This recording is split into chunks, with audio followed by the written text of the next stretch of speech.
Announcement. ఇప్పుడు ఏ meeting ఏ కొత్త project వచ్చినా కూడా మా మేనేజర్ అని నా పేరు వెళ్తుంది అనమాట మాట్లాడడానికి. ఒక దాంట్లో అయితే ఒక్కరికి పేరు ఉంది, ఒక్కరికి ఛాన్స్ అనమాట మీటింగ్ అటెండ్ అవ్వడానికి, ట్రైనింగ్ అటెండ్ అవ్వడానికి. దానికి మా మేనేజర్ ఇస్తారు, అంటే పెద్ద లెవెల్లో మా మేనేజర్ ఇస్తారు. బట్ మాకు హెచ్చడి ఏంటంటే గొడవ పడి మరి న్యాన్సీ ఇక్కడ పెట్టండి, న్యాన్సీ నేర్చుకుంటుందని నా పేరు రాయించాడు. గొడవ పడి మరి పెట్టించాడు. నాకు మంచిదేం దేవుడు ఇచ్చాడు. మా టీం నుంచి అయితే నాకేం ప్రాబ్లం లేదు, అందరు మంచిగా ఉన్నారు, అందరు మంచిగా నేర్చేస్తున్నారు. ఇదంతా దేవుడికి మహిమ. Thank you God. ఓకే, ఇప్పుడు 6వ మాట సుమాంటి ముందుకు వచ్చి చెప్తారు.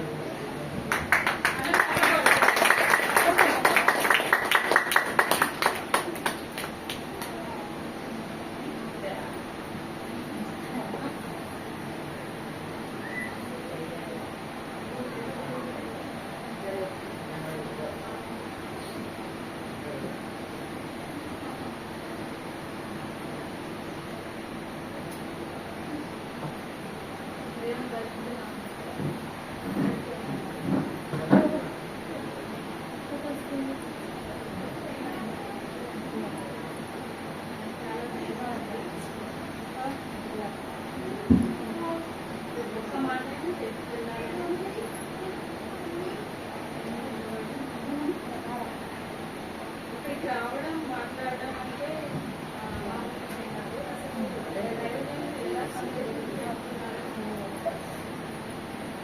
మనల్ని కూడా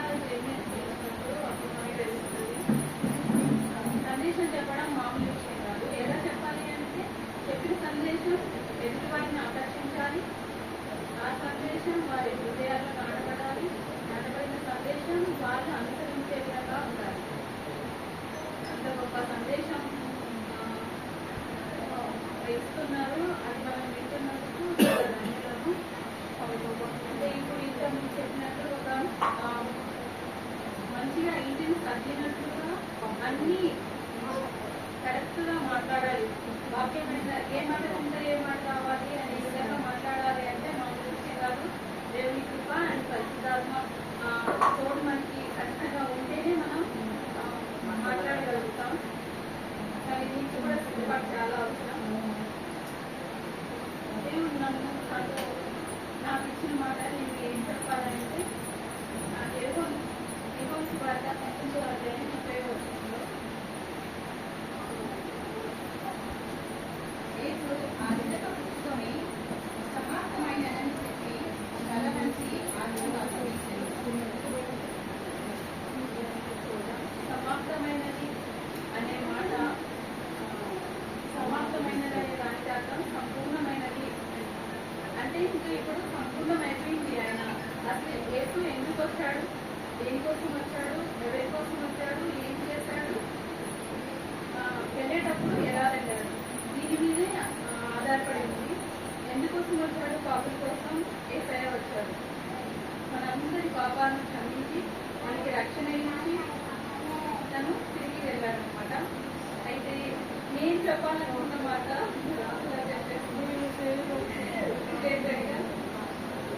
ఒక చిన్న అంటే ఆ పాయింట్ ని బేసేసుకొని మాట్లాడడం అనుకుంటా. మనం ఇక్కడికి రావాలి అంటే అతి పరిశుద్ధ స్థలంలో అడుగు పెట్టాలంటే, బలిపీఠం ఎక్కాలంటే ఎంత అదృష్టం కలిగి ఉండాలి. అంత అదృష్టాన్ని మనకి ఇవ్వడానికి దేవుడు పాపులైన మన కొరకు తన ప్రాణాన్ని పరంగా పెట్టి అప్పుడు అంటాడు కదా, సమాప్తమైనదని చెప్పి తల వంచి తన ఆత్మను అప్పగించను అని. ఆయన సమాప్తమైనదని చెప్పినప్పుడు దేవాలయపు తెర చిరిగిపోయింది. తెర చిరిగిపోయినప్పుడు పాపికి దేవునికి మధ్య ఉన్న ఆ గోడ, ఆ తెర చిరిగిపోయినప్పుడు ఆ దేవుడితో మనం డైరెక్ట్ గా సంభాషించడానికి మనకి అవకాశం కల్పించిన దేవునికి స్తోత్రము. అది ఆ తెర చిరిగిపోయినప్పుడు దేవుడు అంతకుముందు ఎట్లా అంటే యాజకులు మాత్రమే దేవునితో ముఖాముఖిగా మాట్లాడేవాళ్ళు.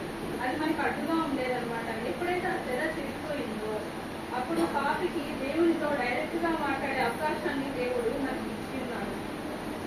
ఇప్పటి నుండి ఈ మాట పలికినప్పటి నుండి మనకి ఆనందించ దొరికింది అనమాట. ఇక డైరెక్ట్ డైరెక్ట్ గా దేవునితో మనం మాట్లాడవచ్చు. దేవునితోనే మన పాపాలన్నీ కడిగి వేశాడు.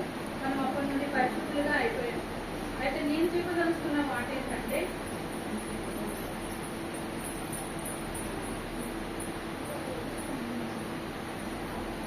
ఒక టీచర్ పిల్లని ఒక ఎగ్జాంపుల్ చెప్తాను. స్కూల్లో టీచరు స్కూల్లో ఒక పాప తన మెడలో క్రాస్ సిలువ ఉన్న చెయ్యి వేసుకొని వస్తుందన్నారు. వేసుకొని వచ్చినప్పుడు టీచర్ అడుగుతారంట, ఏమంటే నువ్వేంటి ఇట్లాంటి సిలువ వేసుకొని వస్తావు, కానీ నీ యేసయ్య పెద్ద సిలువను వేసుకున్నాడు.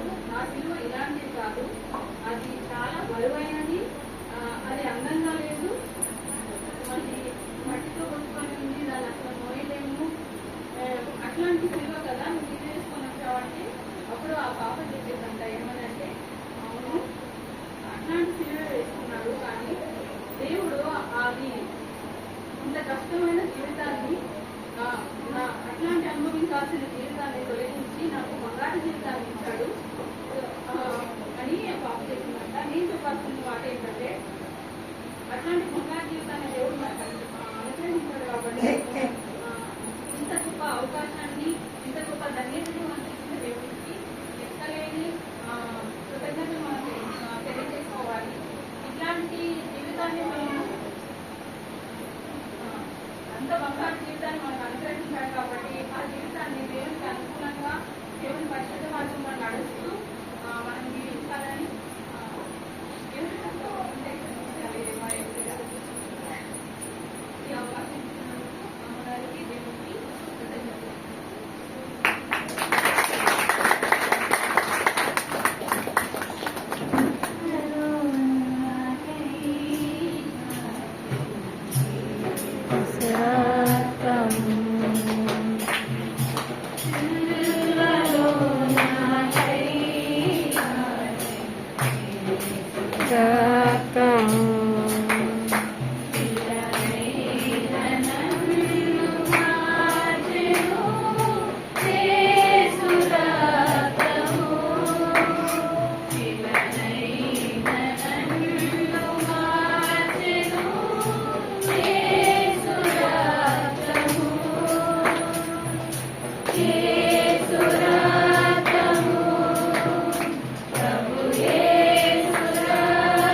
అమూల్యమైన రక్తము, యేసు రక్తము.